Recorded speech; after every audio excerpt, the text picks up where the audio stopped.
Olá, galerinha, tudo bem com vocês? A pedidos, galerinha, vamos falar um pouco de meiose, tá ok? É muito simples, né? Principalmente essa meiose relacionada aos gametas. Eu não vou falar aqui nem de meiose espórica e nem de meiose zigótica. Eu vou falar de meiose gamética. Melhor assim? Veja bem, para você entender meiose gamética, vamos entender um pouco, vamos fazer uma introdução sobre meiose. Olha, existem dois tipos de reprodução, não é isso? A assexuada e a sexuada. Olha, os corais, por exemplo, são formados por animais que se reproduzem por brotamento, né? Lá no filo quinidária, os corais. Temos podcast, biocast sobre os quinidários. Todos os indivíduos possuem as mesmas informações genéticas, certo? Na plantação de um canavial, por exemplo, os caules de plantas selecionados, eles são cortados em pedaços, né? Colocados em sulcos, né? E cobertos com terra. Sulcos que eu falo, sulcos, aquelas covazinhas que faz para plantar no solo. E depois são jogados terra em cima, são cobertos por terra, certo? Então veja bem, de cada pedaço, que é chamado de muda, né? Surgem plantas que são geneticamente idênticas. Então, tanto no coral como na lavoura de cana-de-açúcar, não vai ter o quê? Diversidade. São clones. Isso é reprodução assexuada. São idênticos entre si os descendentes. Então veja bem, em outras espécies, embora existam características parecidas, né, comuns, presentes em todos os indivíduos, mas tem uma diversidade. Tem peso, altura diferente, cor da pele, grupo sanguíneo. Existem diferenças, galerinha, nas informações genéticas trazidas por esses indivíduos. Essa diversificação dentro da espécie, provocada por diferenças no material genético, elas são chamadas de variabilidade genética, certo? Aí eu estou falando de reprodução sexuada, quando eu ligo com variabilidade genética. Guarda isso aí. Vamos lá, continuando. Ao longo do tempo, né, o ambiente ele sofre mudanças em seus parâmetros. Por exemplo, a temperatura, a oferta de alimentos, o ritmo das chuvas, a incidência de luz solar, outras condições. Essas condições impostas pelo ambiente, para que um grupo de organismos mantenha a sua vida, variam. Com isso, certas características que hoje são favoráveis podem deixar de ser dentro de algum tempo. Quanto maior for a variabilidade dentro da espécie, veja bem, quanto maior for a variabilidade dentro da espécie, maior será a chance de que essas mudanças influenciadas pelo ambiente encontrem indivíduos aptos a sobreviverem e gerarem descendentes. Quer dizer, é como se fosse a seleção natural, né, relacionada à diversidade, ao material genético diverso, né, à reprodução sexuada. Os mais aptos sobrevivem e se reproduzem. Não é isso? Olha, o brotamento dos corais e a plantação, voltando, né, das canas do canavial, são exemplos de reprodução em que só um indivíduo origina, geralmente, grande número de descendentes, que são muito semelhantes, pois têm as mesmas informações genéticas do ancestral. É a reprodução assexuada aí nesse caso. Tanto o desenvolvimento do broto do coral, certo, como o da nova planta de cana-de-açúcar, ocorre por mitoses, né, de parte do corpo que deu origem, do genitor. Nesses organismos com reprodução assexuada, as mutações são a única fonte de variabilidade, certo? Se eles forem influenciados por mutações ao longo da vida deles, aí pode ocorrer uma variabilidade. Só neste caso, nos organismos com reprodução assexuada, as mutações, anotem, são a única fonte de variabilidade. Olha, galerinha, todos os vertebrados realizam reprodução sexuada, que é o padrão observado em muitos invertebrados também e nas plantas também. Então, tem invertebrado, tem planta, tem os vertebrados, a grande maioria, que fazem reprodução sexuada. A reprodução sexuada ela origina menor número de descendentes do que a assexuada. certo? O gasto de energia é muito maior na reprodução do que sexuada, né? Olha, veja bem, nas plantas implica formação de flores capazes de atrair polinizadores, como aves, abelhas. Já nos animais, para cada filho gerado, os machos produzem o quê? Milhares ou milhões de gametas, que são os espermatozoides. Ok? Então vamos lá. O que justifica todo esse esforço envolvido na reprodução sexuada? É a variabilidade genética, galerinha. Na reprodução sexuada, a passagem de informações genéticas é um jogo, né? É por sorte. Pode gerar filhos diferentes do ancestral. Mas não há como afirmar se serão melhores ou piores. Por isso que é um jogo. Quem vai ser mais adaptável, vamos dizer assim, ou menos adaptável ao ambiente. Mas é assim que as espécies evoluem, galerinha, ao longo do tempo, certo? A reprodução sexuada ela envolve dois eventos. A produção de gametas, né, que são células que contêm metade das informações genéticas próprias da espécie, e a fecundação, né? E aí vai ocorrer a união de dois gametas, que é o caso da formação do zigoto. Bom, esses são os principais motivos pelos quais a reprodução sexuada é uma importante fonte de variabilidade genética. Bom, os gametas gerados por um indivíduo, eles são diferentes uns dos outros. Para a formação de um indivíduo, galerinha, há necessidade de dois gametas, um masculino e outro feminino, que geralmente vêm de onde? Dos genitores diferentes, macho e fêmea, né? Sendo geneticamente os dois genitores irão formar gametas diferentes, certo? São diferentes os gametas. Assim, cada descendente recebe material genético diferente dos demais. É isso que vai garantir a diversidade da espécie, ou dentro da espécie, galerinha.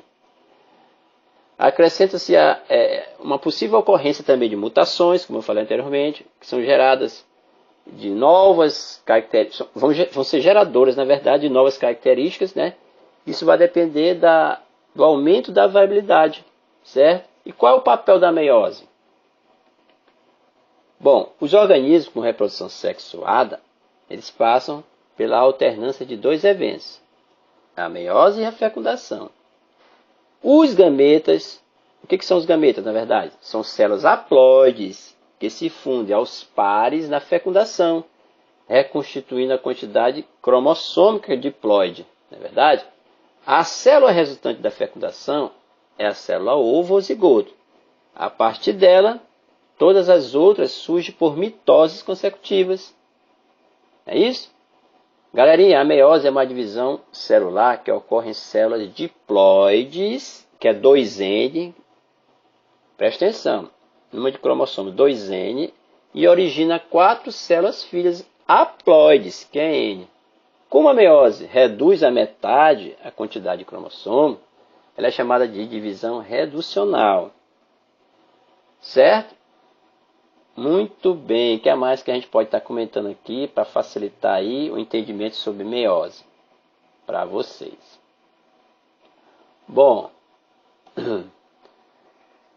galerinha, em organismos que se reproduzem de forma sexuada, as células haploides, produzidas por meiose, se desenvolvem em gametas que são altamente especializados.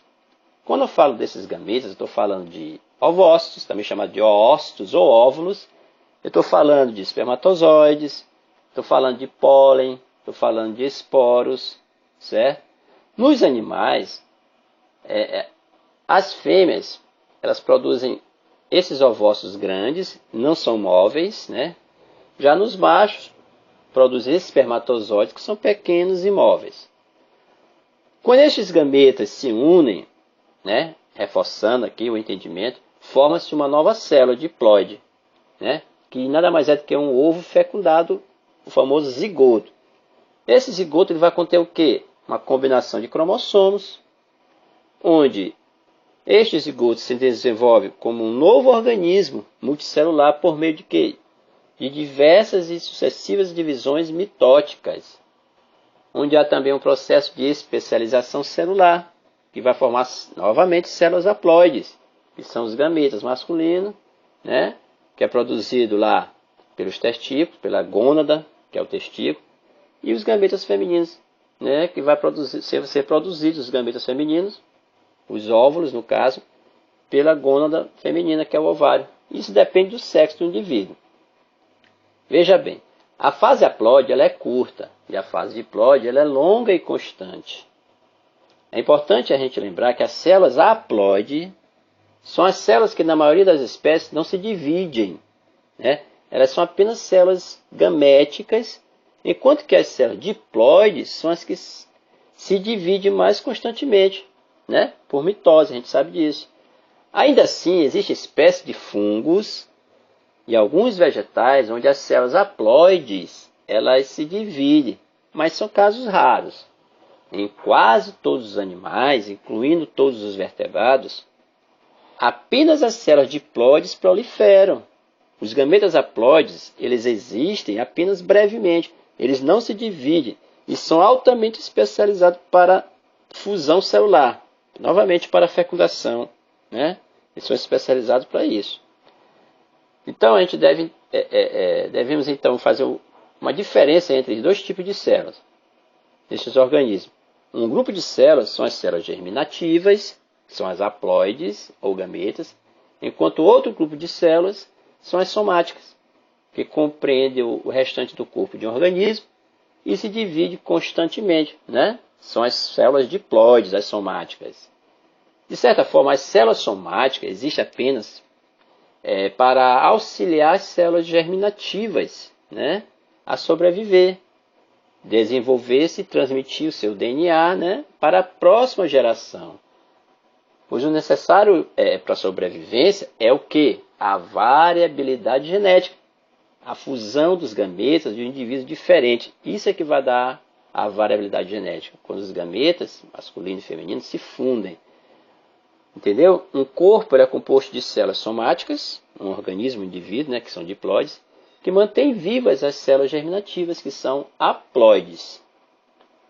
Olha, a meiose ela promove o quê? Reforçando a diversidade genética dos indivíduos. Conferem as palavras-chave. A meiose promove a diversidade genética dos indivíduos, né? Conforme já falei anteriormente. Os organismos que se reproduzem de forma sexuada, eles herdam o quê? 2 conjuntos de cromossomos, um de cada progenitor, por meio do gameta masculino e feminino, onde os dois possuem um conjunto de cromossomos cada um. Olha, cada novo indivíduo possui cromossomos autossômicos, que dão origem a todas as características da espécie, e cromossomos sexuais, que estão distribuídos de forma diferente de acordo com o sexo do indivíduo. É o seguinte, esses cromossomos autossômicos, na verdade, galerinha, presta bem atenção, nós estamos falando aqui de formação da espécie, masculino ou feminino, cariótipo. Então, veja bem, se existe 46 cromossomos, nós temos 44, destes 46 nós temos 44 que são autossômicos, que esses autossômicos é que vão dar origem a todas as características das espécies, né? E os cromossomos sexuais, que são XX ou XY. Então, seria 44 autossômicos, né? 44A mais XX ou 44A mais XY. Que reconfere 44A, aí tem X, 45, outro X, 46. Ou 44A, X, 45 e Y, 46. Saber se é masculino ou feminino. Deste modo, cada célula diploide, com 2 conjuntos cromossômicos, contém um conjunto de cromossomos autossômicos, né?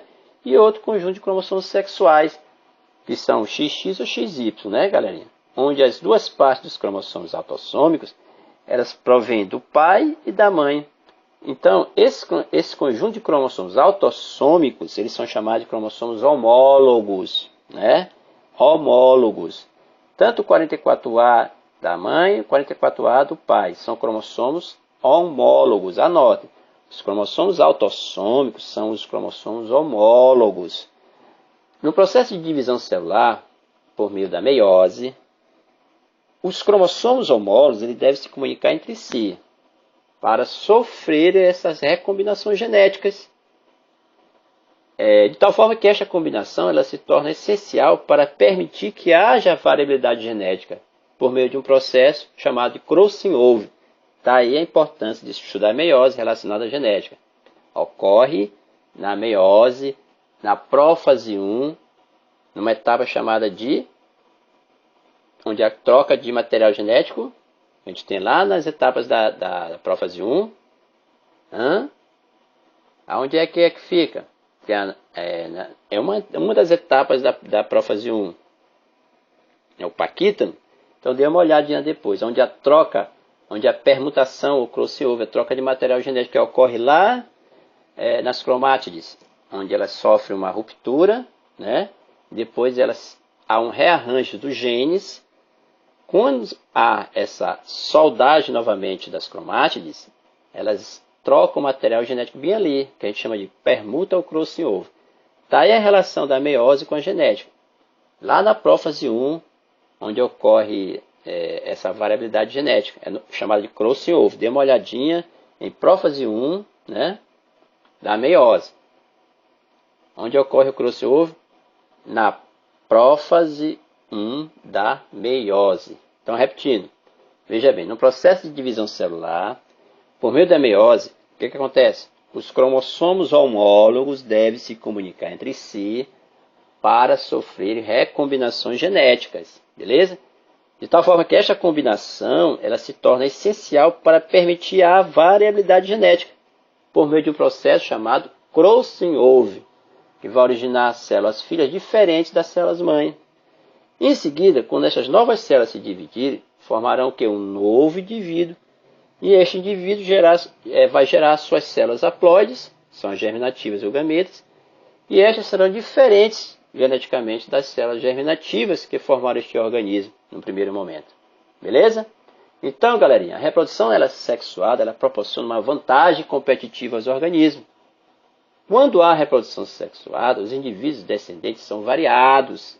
Eles não são cópias como na reprodução assexuada, não são cópias idênticas de seus pais, como ocorre com as espécies que se reproduzem de forma sexuada, como no caso falei dos brotamentos em espécies de vegetais, né?